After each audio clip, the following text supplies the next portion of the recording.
the incredibly stupid one. The Hanoi Hilton, Vietnam War POW. Douglas Brent Hegdahl was still a young man from South Dakota when he decided to join the Navy and fight in the Vietnam War.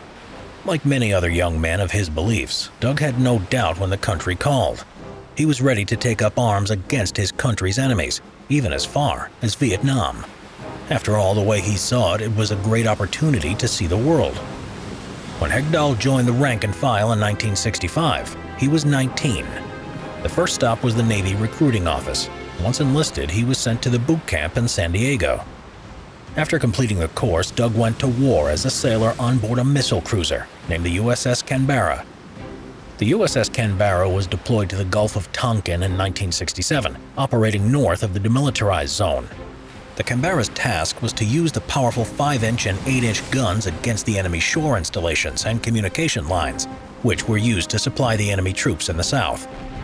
It was during the early morning of April 6, 1967, when Doug witnessed the mighty power of these guns. Either unaware or simply neglecting the rule to keep clear while the guns were operating, Doug was knocked overboard by a blast from the weapon. By the time he had realized what had happened, he was already in the sea and his ship was sailing away. His shipmates reported him missing 2 days later. Without a life preserver, Doug could do nothing but float and wait for something to happen. He could see the outskirts of the shore, but the currents were too strong for him to swim there. After more than 12 hours in the sea, Doug was finally saved by some North Vietnamese fishermen. It was an unfortunate turn of events, though. This was not the end, as the fishermen handed Doug over to the North Vietnamese authorities. Doug, being of an above-average height, would not have passed as a pilot. His story of being knocked overboard by a blast was hard to swallow for the North Vietnamese interrogators.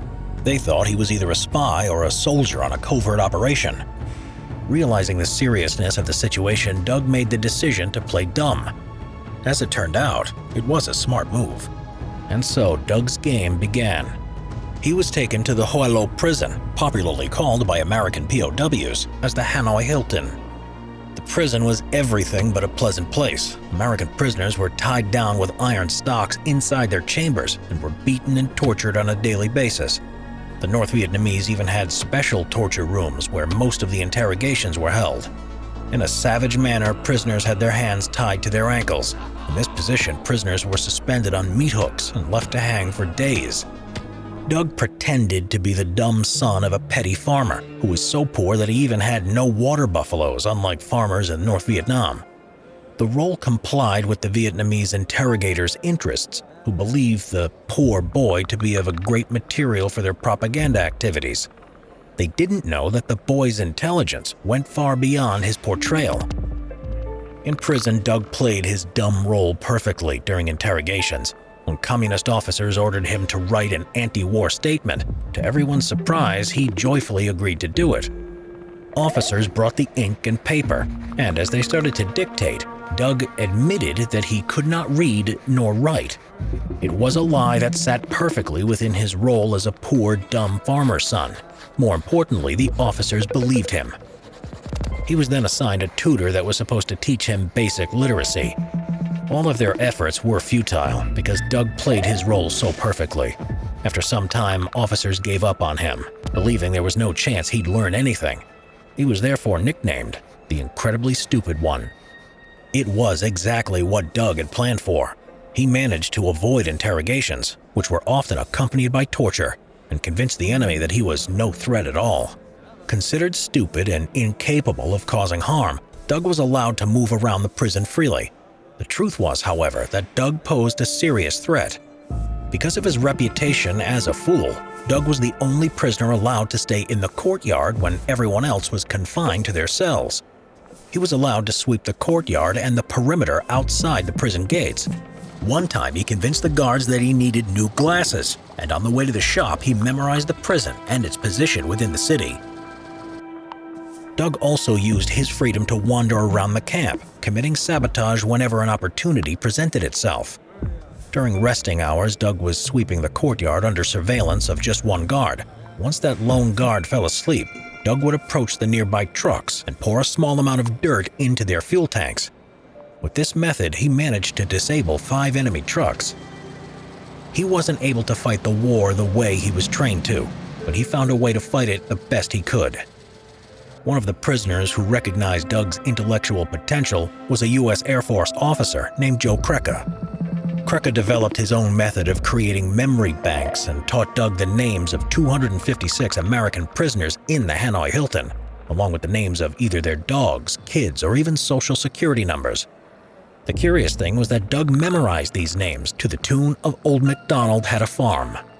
The song Doug learned turned out to be his ticket out of prison.